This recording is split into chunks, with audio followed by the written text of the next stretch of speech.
Bismillahirrahmanirrahim. Assalamualaikum warahmatullahi wabarakatuh. Salat istikharah sering diidentikan dengan memilih jodoh.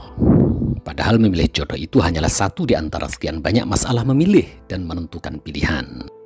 Saat seorang anak menentukan pilihan jodohnya, bukankah orang tua dihadapkan pada pilihan juga? Dia butuh keputusan, merestui atau tidak.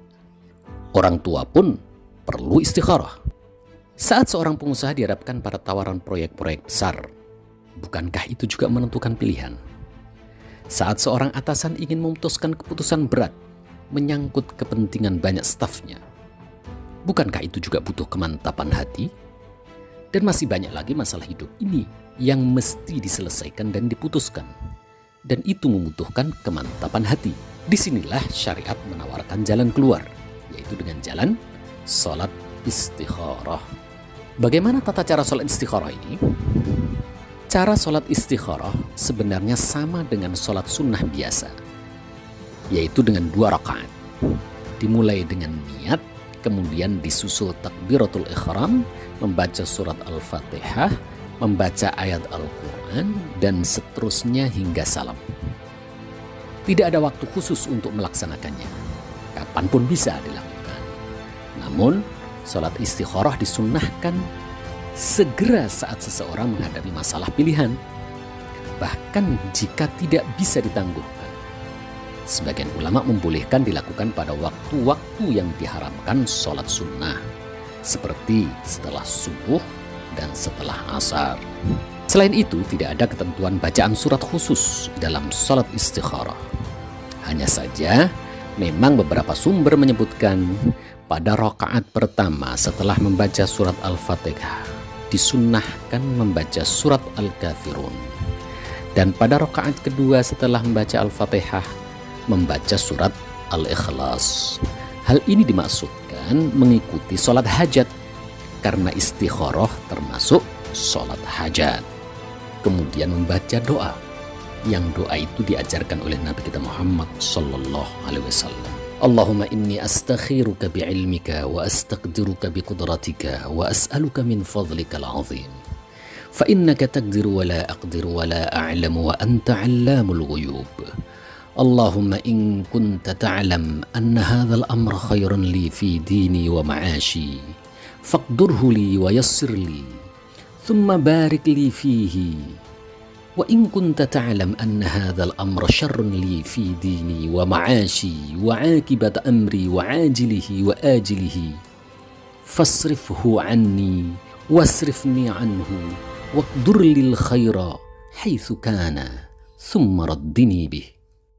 Ya Allah, aku sungguh memohon kepadamu untuk memilih yang terbaik untukku menurut ilmumu, dan memohon kepadamu untuk memberikan kuasa kepadaku dengan kuasamu, serta memohon kepadamu untuk sudi kiranya memberikan sebagian dari karuniamu yang besar.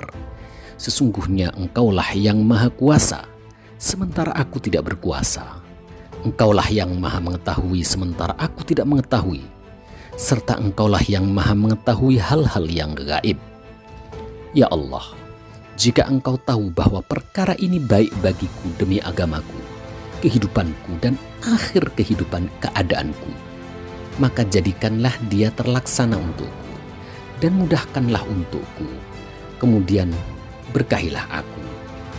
Ya Allah, jika engkau mengetahui bahwa pekerjaan ini buruk bagiku demi agamaku, kehidupanku, dan akhir keadaanku, maka palingkanlah dia dariku, dan palingkanlah aku dari dia.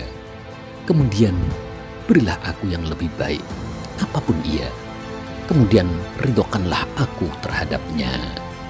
Bagi yang berhalangan melaksanakan sholat, misalnya perempuan yang sedang datang bulan, jika ingin melakukan sholat istikharah, tetap diperbolehkan. Hanya saja cukup membaca doa istikharah tanpa melakukan sholat. Lalu bagaimana kita tahu hasil dari sholat istikharah kita? Hasil dari sholat istikharah terkadang muncul melalui mimpi. Tapi mimpi bukanlah satu-satunya tanda dari istikharah. Masih ada tanda-tanda lain, seperti munculnya kemantapan dalam hati. Jika rencana yang diistikharahkan ternyata baik dan diterima, dia akan menyukainya. Tetapi bukan karena perasaan yang sudah ada sebelum sholat istikharah. Para ahli ilmu mengatakan, orang yang akan sholat istikharah hendaknya mengosongkan pikirannya dan memasang niat bulat untuk melakukan apa saja yang dipilihkan Allah untuk dirinya. Tanda sebaliknya adalah seperti munculnya kemantapan dalam hati untuk membatalkan rencana yang akan diistikharahkan itu. Jika perkara itu ternyata tidak baik, dia akan membencinya atau minimal tidak lagi menyukainya. Terutama jika sebelum istikharah dia menyukainya. Rasul Shallallahu Alaihi Wasallam bersabda, tidak akan gagal orang yang salat istikharah dan tidak akan menyesal orang yang meminta saran atau bermusyawarah. Hadis riwayat At-Tabrani. Wallahu a'lam.